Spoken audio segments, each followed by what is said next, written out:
देखिए, जो देश की राजनीति इस समय चल रही है, ये बहुत गलत दिशा में जा रही है। इससे समाज के टुकड़े होते जा रहे हैं, देश अंदर से कमज़ोर होता जा रहा है। इससे हमारे देश की आंतरिक व्यवस्था खराब हो रही है, भाईचारा खराब हो रहा है। हमारे बच्चे यहाँ बिहार के जेएनयू जाएंगे, दिल्ली यूनिवर्सिटी जाएंगे पढ़ने के लिए, बेंगलोर जाएंगे, हैदराबाद जाएंगे। यहाँ ऐसी इंस्टीट्यूशंस क्यों नहीं हैं इनकी पढ़ने की? जब जाते हैं वहाँ वहीं नौकरी करते हैं, तो वो आकर भी वापस अपने बिहार में नहीं फिर सेटल हो पाते। उनकी इच्छा होती है कि हम जाएं, अपने माता पिता के साथ रहें, लेकिन वो मजबूर हैं रोजी रोटी के कारण कि उन्हें बिहार का पलायन करना पड़ता है। हमारी पार्टी हर प्रदेश में ये प्रयास करेगी कि सही तरीके से औद्योगिकरण हो। नमस्कार, आप लाइव बिहार देख रहे हैं। मैं हूं अक्षय आनंद। आज पटना में राष्ट्रवादी विकास पार्टी का एक बड़ा कार्यक्रम हुआ। राष्ट्रीय अध्यक्ष अनूप कुमार श्रीवास्तव हमारे साथ हैं, पूर्व IRS ऑफिसर भी हैं। इनसे बात करेंगे इस कार्यक्रम को लेकर भी, और भारत की राजनीति जिस तरह से परिवर्तित हो रही है उस बीच इनका जो एजेंडा है change of culture in politics, उस पर भी बात करेंगे। सबसे पहले स्वागत है आपका लाइव बिहार पे। बहुत बहुत धन्यवाद। आज क्या कुछ कार्यक्रम रहा पटना में, क्या मुख्य चीजें हुई? देखिए, अभी इलेक्शन ख़त्म हुए हैं और हमारी पार्टी नई है, राष्ट्रवादी विकास पार्टी। लेकिन इसमें पुरानी पार्टी या 7-8 साल पुरानी पार्टी, लोकतांत्रिक जनशक्ति पार्टी, वो पूरी तरह से उसकी यूनिट बिहार की और उनकी राष्ट्रीय यूनिट हमारी पार्टी में विलय हो गई है। और इसके साथ ही लोकतांत्रिक समाजवादी पार्टी के भी कुछ पदाधिकारी कार्यकर्ता हमारी पार्टी में शामिल हुए हैं। तो ये एक बहुत बड़ी बात है कि इलेक्शन के तुरंत बाद हमारी पार्टी में 2 पुरानी इस्टेब्लिश पार्टी के पदाधिकारी कार्यकर्ता हमारे साथ आकर जुड़े हैं। पार्टियां कई सारी हैं, हर कोई बात करता है चेंज की, मगर जब वो खुद सत्ता में आते हैं वो भी वैसे ही दिखते और हो जाते हैं। आपकी पार्टी और आपके विचार से जुड़े हुए जो और पार्टियां आपके साथ मिल रही हैं, क्या वो बात है जो आपको बाकी सबसे अलग बनाती है? जी, बहुत अच्छी बात पूछी आपने। देखिए, जो देश की राजनीति इस समय चल रही है, ये बहुत गलत दिशा में जा रही है। ये तोड़ने की राजनीति जा रही है। धर्म, भाषा, प्रांत, जाति, इस आधार पर बढ़ती जा रही है। इससे समाज के टुकड़े होते जा रहे हैं, देश अंदर से कमज़ोर होता जा रहा है। हमारा प्रयास है, हमारी पार्टी का प्रयास है, न जाति न धर्म, सबसे पहले देश हमारा, न प्रांत न भाषा, सबसे पहले देश है प्यारा। हमारा पहला मुद्दा है राष्ट्रवाद, राष्ट्रहित सर्वोपरि। तो हम ये जो तोड़ने की राजनीति चल रही है, धर्म के नाम पर गुटबाजी, जाति की छोटे छोटे ग्रुप्स होना, इससे हमारे देश की आंतरिक व्यवस्था खराब हो रही है, भाईचारा खराब हो रहा है। हमारी राजनीतिक पार्टी प्रेम, सौहार्द, भाईचारा, मेल मिलाप और सबको साथ लेके चलने की परियोजना के साथ आगे बढ़ रही है। लोकतांत्रिक जनशक्ति पार्टी के प्रदेश अध्यक्ष संजय रघुवर अब राष्ट्रवादी विकास पार्टी का हिस्सा है, वो भी यहाँ मौजूद है। सर, वो क्या विचार है, वो जो क्या बातें हैं जो आपको इनसे मिला रही हैं, और आप लोगों की पार्टी का अब आने वाले दिनों में क्या एजेंडा और कार्यक्रम होगा? हम लोगों ने राष्ट्रवादी विकास पार्टी में जाने का इसलिए निर्णय लिया कि जितनी छोटी पार्टियां हैं रजिस्टर्ड ज़रूर हैं, लेकिन उनके कार्यक्रम कुछ नहीं है। और राष्ट्रवादी विकास पार्टी अभी जो ज्वलंत समस्या है देश की या देश के अन्य राज्यों की, उस पर काम करने के लिए संकल्पित है और एक परिवर्तन के लिए लोग काम कर रहे हैं। तो हम लोगों को लगा कि जो छोटी छोटी पार्टियां हैं उन सबों को एक हो जाना चाहिए समान कार्यक्रम के आधार पे। क्योंकि हम लोग आचार्य नरेंद्र देव, जयप्रकाश नारायण, डॉक्टर लोहिया के सिद्धांतों को मानने वाले लोग रहे हैं और उन्हीं सिद्धांतों को राष्ट्रवादी विकास पार्टी भी मानती है। तो इसीलिए हम लोगों ने यह फैसला लिया था कि राष्ट्रवादी विकास पार्टी में जाना है और हम लोग सड़क पर कार्रवाई चले, सड़क सुनी नहीं हो, इस पे हम लोग काम करेंगे। और विधिवत आज से इसकी शुरुआत हो गई है। राष्ट्रवादी विकास पार्टी की महिला प्रकोष्ठ की राष्ट्रीय अध्यक्ष किरण श्रीवास्तव भी हैं हमारे साथ। मैम, महिलाओं की बात हर कोई करता है, मगर चुनाव तक महिला महज एक मुद्दा बन के रह जाती है।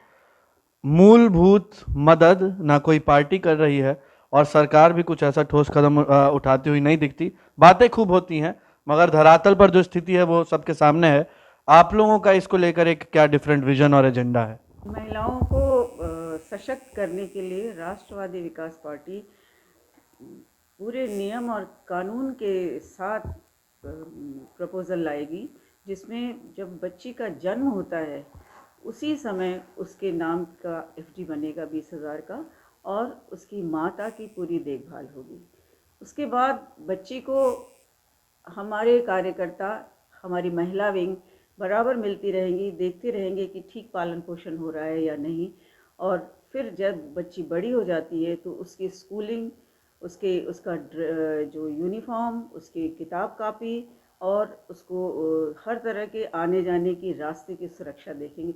हम बहुत बारीकी से ध्यान देंगे कि ये जो क्राइम बढ़ रहा है लड़कियों के साथ, जिसकी वजह से शिक्षा भी रुक जाती है, विकास भी रुक जाता है और उन्नति भी रुक जाती है।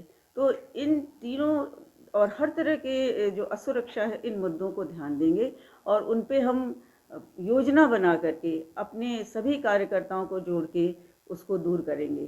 उसके बाद लड़की जब बड़ी हो जाती है, 6 और 7 क्लास में पहुंच जाती है और स्कूल नहीं छोड़ती और ठीक पढ़ाई करती है, तो हम उसको आगे साइकिल प्रोवाइड कराएंगे, उसको लैपटॉप, क्योंकि आजकल आप जानते हैं कि से पढ़ाई लैपटॉप एक मुख्य अंग बन गया है, तो वो हम उसको देंगे।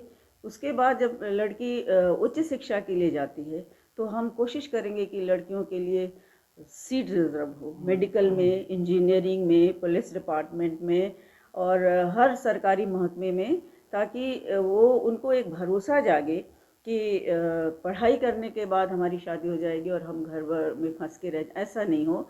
और उनको हम चाहेंगे कि ऐसी लेडीज़ को हम ऐसी चेतना जगाएं कि वो अपने समाज की दूसरी बच्चियों की भी रक्षा पे ध्यान दे सकें, और वो उनको उनकी हम पूरी फीस, सारा बोझ सरकार उठाएगी।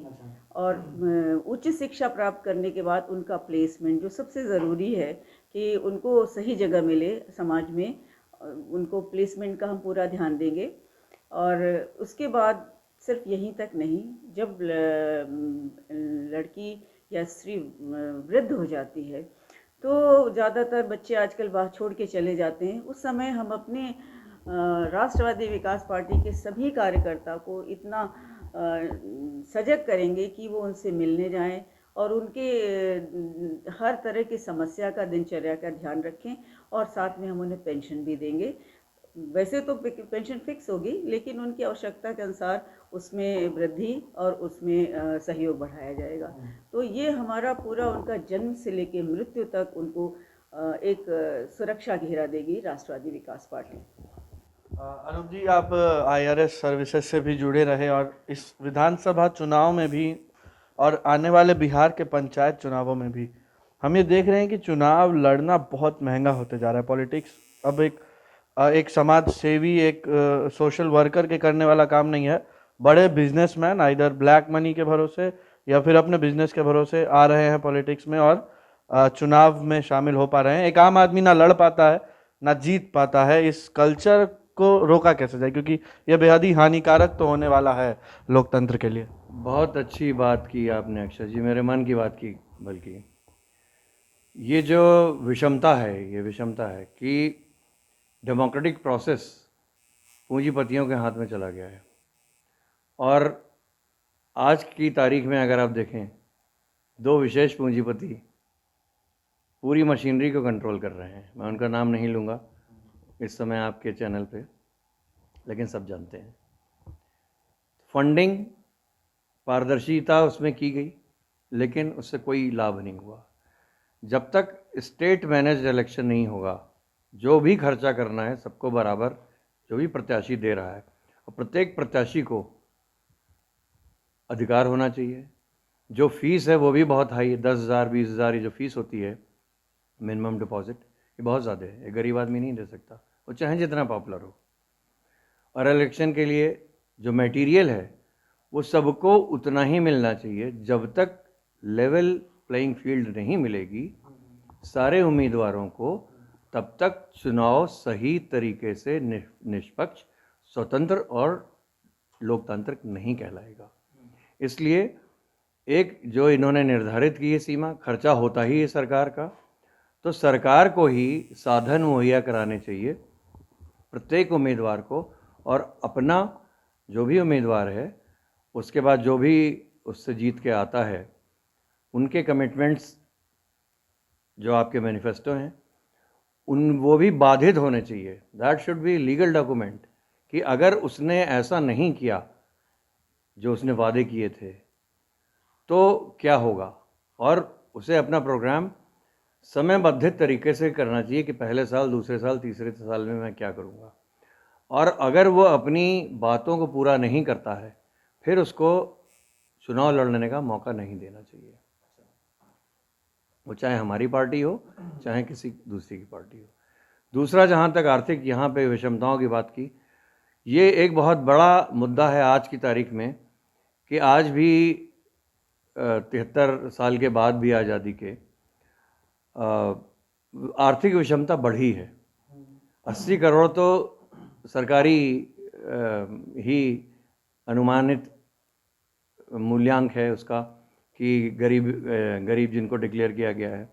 तो ऐसा क्यों है कि जीडीपी हमारा नीचे जा रहा है और कुछ लोग, कुछ उद्योगपति, उनकी पूंजी और उनका पर्सनल इनकम वो बढ़ती जा रही है। तो कहीं ना कहीं ये विषमता है।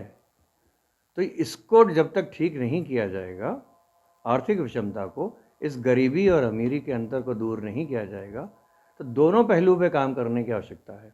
आर्थिक समानता और सामाजिक समता और सामाजिक एकता, इन दोनों पहलुओं पे काम करने की आवश्यकता है, जो कि नहीं हो रही है। बिहार के ही परिप्रेक्ष्य में ले लीजिए आप।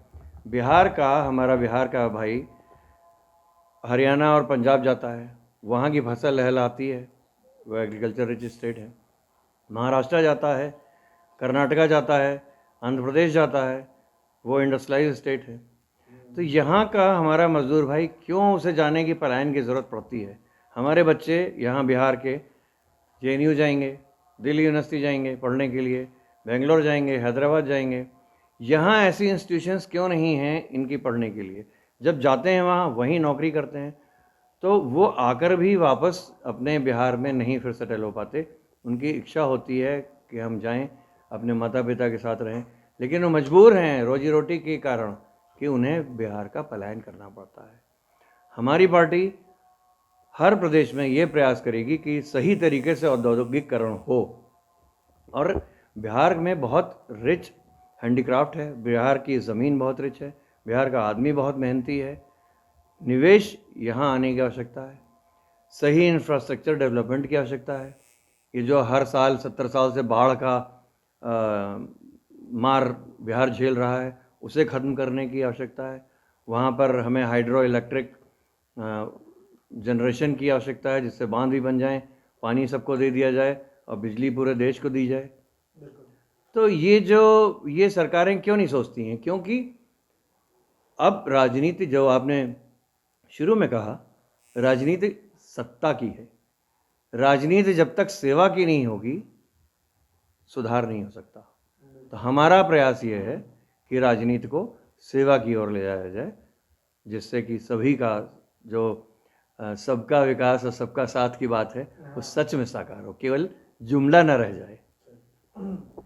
तो कुछ अहम मुद्दे जो चुनाव से जुड़े हैं उन पर हमने बात की, समाज से जुड़ी हुई बातें भी इसमें हुई।